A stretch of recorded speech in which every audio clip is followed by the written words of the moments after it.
This is the third video on the three-part series about developing an idea. I'm upstairs in my house, away from the studio, and I've come up here to have a look at one particular painting. Now, before we have a look at that painting, there's two people that you do a painting for. The first one is you do it for yourself because you're doing a painting that's within your capability. So you've got to make sure that everything's working for you so you're able to achieve that goal. But ultimately, the painting, if you want to earn a living from it, is you've got to please the potential buyer. So you've got to always have that in mind. What is it that they would like to see?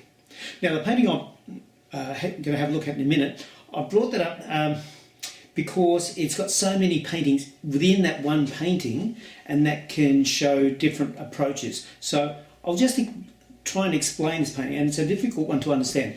It's a painting I did for a competition, but I wasn't lucky enough to get into that competition. But it's a bit large painting, and it's about it's as if you're looking on a computer monitor, and as if you're doing Googling, and you're Googling Tasmanian landscapes, right? So you can imagine that. It's like looking at a big computer screen. Now, having said that, what I've done is I've put in a whole lot of paintings, smaller paintings within this bit large painting, and each painting is slightly different approach. So I'll explain those from a distance, and then we'll come up and have a look at them. So what we've got is there's a range of different sort of styles here. We have photorealism here, and then we have some, this is not abstracted, but quite stylised view. Then we have naive style. We have a range of different sort of styles. So I'm going to walk you through the approaches. Now, this first one here, this is of a pair of sunglasses sitting on some rocks, and I'll have to zoom in shortly. But it is monochromatic, black and white, but one little section here is in colour. Now, the approach, why that's different, not only is it that there's a small area there in colour, but it's because there's two views. There's view looking down on the rocks, but also the reflection back and showing you what the rest of the beach is like. So that's showing two kind of views at the one time. So I'll just show you a close-up of that now.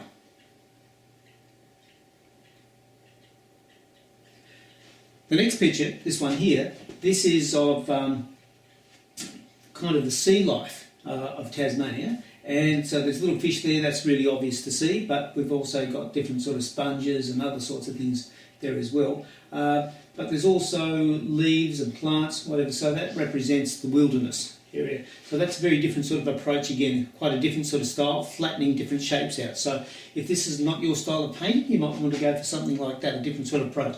Also notice the format of it, the shape of it's quite different from this kind of squarish one.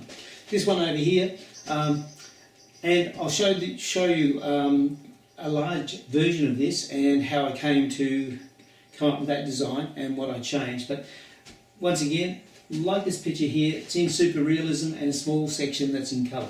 This one over here, it's of someone who's scuba diving, snorkeling rather, and it's very, very colourful and very, very lively. So that might be the sort of style of painting that you might do. This one over here is stylised but realistic, and the colour's all boosted up. Coming down to this one here, this is realism, and that's partly made up out of my head and partly from a photograph. This one here is similar style to that, but we'll go to this one here. This is a very naive sort of style, and because it looks childlike doesn't mean to say people won't want to buy it. In fact, this style is very, very popular, so it kind of doesn't make sense. I've got different birds and things that look either like shark fins or sailing boats, and there's seaweed and all sorts of things to do with beaches. So in a minute I'll do a close-up of that as well, so you can sort of see that style, that sort of approach. So your paintings don't always have to make a lot of sense. They can be just colourful and a reminder of some of those things that you might see on the beach or in the jungle or whatever. I won't explain that one. That's a rather complicated picture there. A mountainscape, different sort of style here, boosted up colour, more what we call an illustration here, very cartoony. These other ones here probably draw your attention to this one. We'll have a close-up look. What's different about this is it's very flat picture of landscape, but what's important is there's three trees there, and between the two trees there's some figures I've put in there. So we'll have a look at that in a few moments as well. That's a different kind of approach. Okay, so and this final one here, I'll show you that as a separate example as well. But what I wanted to show you was there's one big idea here, and I'm not saying that big idea will work in Vanuatu, but there's lots of different approaches that you can take for different sort of paintings, developing ideas. So some obviously a lot more complicated kind of story, and others there's sort of no story at all. It's really a matter of you finding a technique that works for you and for you to tell your sort of story. So keep your story sort of simple first off and then develop it as time goes on. Now the painting we're going to look at next is called Waiting, and I did a sketch of this because I knew what I was after, and it was simply my wife sitting on a bench looking away, almost as if she's waiting for somebody. So what I'll do is I'll show you the painting first up, and then we'll look at the comparison between the photograph that I took to work from and the real painting. So here we have the painting, and now we have the photograph and also the painting. Now what you'll notice is I've taken out some information. I've taken out where a little plaque was underneath the bench, the seat. And I also took out a design that's on the seat that distracting, takes your attention away, and I made the white top into a dark top, so therefore you're noticing more the attention on the head. So the idea behind this was not to tell a clear sort of story, but as if either the person's waiting, my wife in this case, waiting for the person who's walking along into the scene, either in front or at back. So that's just a bit of mystery, and I like to have a bit of mystery in pictures. The next scene is of the painting I did in Fiji. Now this can be improved upon. Yes, it shows the mountain in the background of this little island, and there's a boat and a dinghy in there, and it shows the vegetation of the foreground. So we'll just have a little look at that. But it could be improved upon. It could have in the foreground a couple of local people, Fijians looking out to the sea, or it could be a dog looking out to sea, or it could be anything else. So there's an opportunity to improve upon that, but I wanted to keep it reasonably simple, but it could be improved upon. Now, with this painting, we see there's two viewpoints. We're looking up into the palm frond, but also the reflection of the sunglasses helps to look back, and we can see the landscape behind the viewer. So let's have a look at that.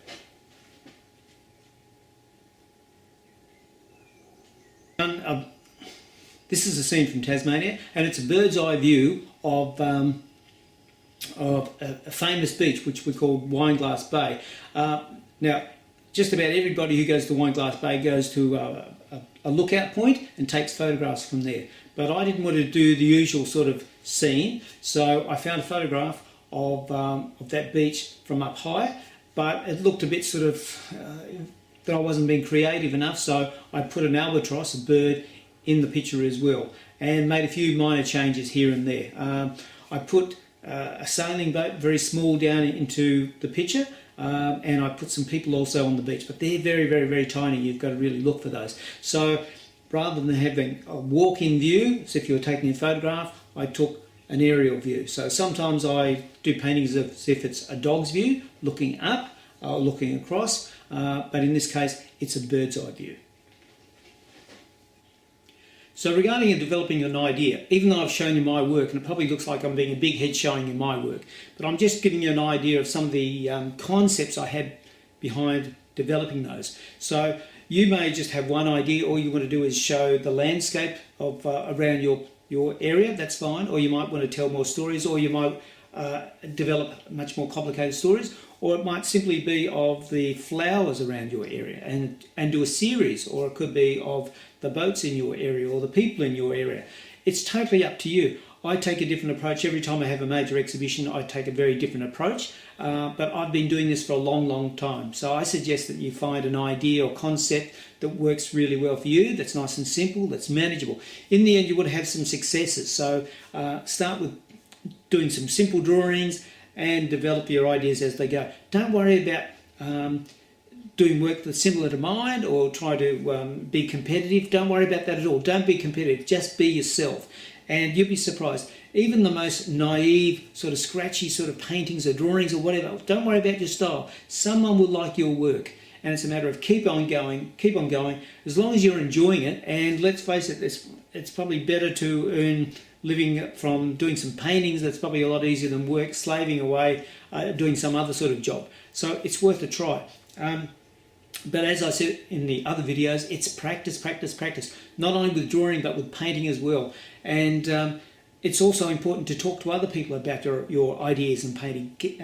Get them to share ideas, whether they like your work or not like your work. But at the end, you have to do it on your own. Just keep on going. You will get better, and people will like your work. And don't expect to sell every piece of work that you do, and don't expect every piece of work that you do is going to be great. Look, I produce my fair share of terrible paintings, and sometimes I produce some really good ones, and I'm really, really pleased. So it's best to go easy on yourself. Have no expectations, just keep on going and keep on going. That's the key.